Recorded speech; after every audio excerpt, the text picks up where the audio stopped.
Assalamualaikum warahmatullahi wabarakatuh. Perkenalkan, nama saya Nadila Zahrani. NIM saya 1119113000067. Saya dari Universitas Islam Negeri Syarif Hidayatullah Jakarta, jurusan Pendidikan Bahasa dan Sastra Indonesia. Baik, pada kesempatan kali ini saya akan membahas mengenai teks berita. Saya yakin teman-teman sudah tidak asing lagi dengan kata berita. Berita sering kita temukan di media televisi. Namun sekarang kita akan lebih mendalami tentang apa itu teks berita, bagaimana unsur-unsur teks berita, dan bagaimana cara membuat teks berita. Mari kita simak bersama. Nah, oke, sebelum saya menjelaskan apa yang dimaksud dengan teks berita, apakah kalian ada yang sudah tahu apa yang dimaksud dengan teks berita? Ya, betul sekali. Jadi, teks berita adalah teks yang melaporkan kejadian, peristiwa, atau informasi mengenai sesuatu yang telah atau sedang terjadi. Penyampaian berita ini biasa dilakukan secara lisan yang sering kita dengar dan lihat di televisi, dan secara tulisan yang dapat kita baca di media cetak. Oke, selanjutnya kita akan mengenali ciri-ciri dari teks berita. Apa saja sih ciri-ciri dari teks berita? Jadi, ciri-ciri teks berita ada 7. Yang pertama, faktual, berdasarkan atas kejadian yang sebenarnya atau dapat dipercaya. Dan yang kedua, aktual, sesuatu yang sedang hangat dibicarakan di masyarakat atau terkini. Yang ketiga, unik dan menarik. Yang keempat, seimbang, yaitu bersifat netral dan tidak memihak. Yang kelima, sistematis dan lengkap. Yang keenam, komunikatif dan mudah dipahami oleh semua orang. Dan yang terakhir adalah objektif, bersifat apa adanya. Baik, yang selanjutnya saya akan membahas tentang jenis-jenis berita. Yang pertama, berita langsung. Nah, berita langsung ini sudah cukup umum didengar di kalangan masyarakat. Nah, ditulis dengan gaya memaparkan peristiwa dalam keadaan apa adanya. Nah, biasanya jenis berita ini melaporkan langsung mengenai suatu peristiwa, misalnya pemberitaan tentang sebuah kecelakaan lalu lintas. Yang kedua, ada berita mendalam. Berita mendalam ini sedikit berbeda dengan berita langsung karena jenis berita ini merupakan pendapat pendalaman dari berita yang sudah muncul dan pendalaman yang terdapat dalam suatu permukaan. Nah, pewawancara mencari penambahan dari narasumber. Nah, yang ketiga ada berita penyelidikan. Berita ini diperoleh berdasarkan penelitian atau penyelidikan dari berbagai sumber. Disebut pula penggalian karena wartawan menggali informasi dari berbagai pihak, bahkan melakukan penyelidikan langsung ke lapangan. Nah, selanjutnya ada berita interpretatif atau pendapat penulis.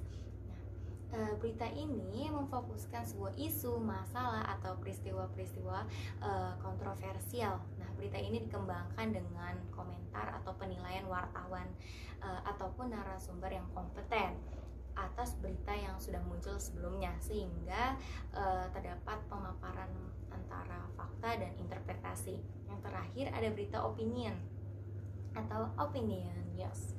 Nah, berita ini merupakan berita yang pendapat atau opini yang berisikan laporan pandangan seseorang mengenai suatu hal. Nah, jenis berita opini ini biasanya berasal atau bersumber dari para ahli, cendekiawan, profesor, atau pejabat. Misalnya, pendapat dari pengamat ekonomi mengenai turunnya harga rupiah di dunia. Oke, selanjutnya kita akan membahas apa sih struktur teks berita, apa saja yang terdapat dalam teks berita. Nah, struktur teks berita terdiri dari kepala berita, lalu ada teras atau lead berita, yang ketiga ada tubuh berita, yang keempat ada ekor berita. Nah, apa sih yang dimaksud dengan kepala berita? Nah, kepala berita disebut juga dengan judul berita yang merupakan kata kunci dari keseluruhan isi berita. Nah, yang kedua teras atau lead berita. Nah, bagian ini merupakan bagian terpenting dalam berita. Dan yang ketiga adalah tubuh berita, merupakan tempat berita tersebut berada. Nah, di dalam tubuh ini, berita inilah pembaca dapat mengetahui apa sih isi berita secara terperinci. Dan yang terakhir ada ekor berita. Ekor berita ini berisikan informasi tambahan dan bagian ini merupakan pelengkap dari sebuah berita. Oke, baik. Selanjutnya saya akan memberikan sebuah kata, yaitu adik Simba. Nah, apakah teman-teman ada yang mengetahui apa sih adik Simba itu? Ya, betul sekali. Adik Simba yaitu sebuah singkatan. Nah, singkatan adik Simba ini memiliki makna yang termasuk sebagai unsur-unsur teks berita. Nah, untuk lebih detailnya lagi, mari kita simak berikut ini. Nah, baik, jadi adik Simba betul merupakan singkatan. Adik Simba terdiri dari apa, di mana, kapan, siapa, mengapa, dan bagaimana. Dalam bahasa Indonesia, selain adik Simba dikenal juga dengan istilah 5W+1H. Yang pertama, apa? Nah, apa ini menjelaskan tentang apa sih kejadian atau peristiwa yang terjadi. Yang kedua, di mana? Di mana tempat kejadian tersebut terjadi. Yang ketiga, kapan?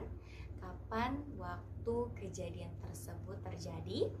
Yang keempat, yaitu siapa saja orang yang terlibat dalam kejadian tersebut. Yang kelima, ada mengapa. Nah, bagian ini memuat alasan dari sebab akibat peristiwa itu terjadi.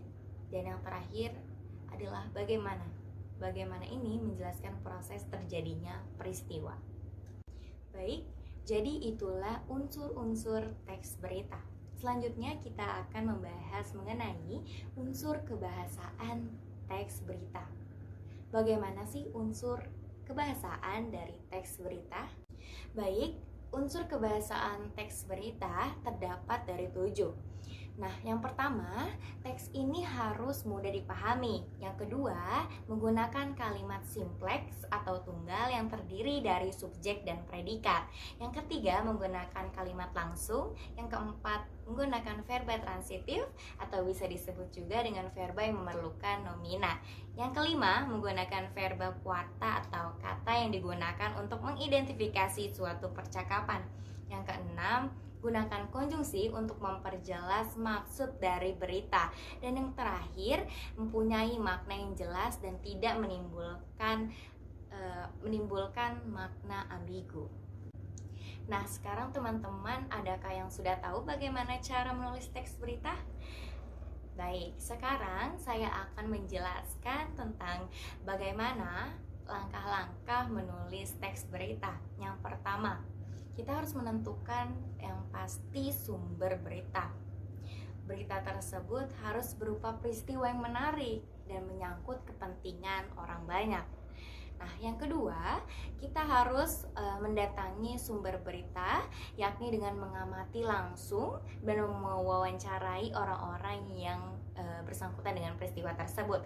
Yang ketiga, harus mencatat fakta-fakta dengan berkerangka adik Simba ataupun 5W+1H yang tadi sudah kita bahas.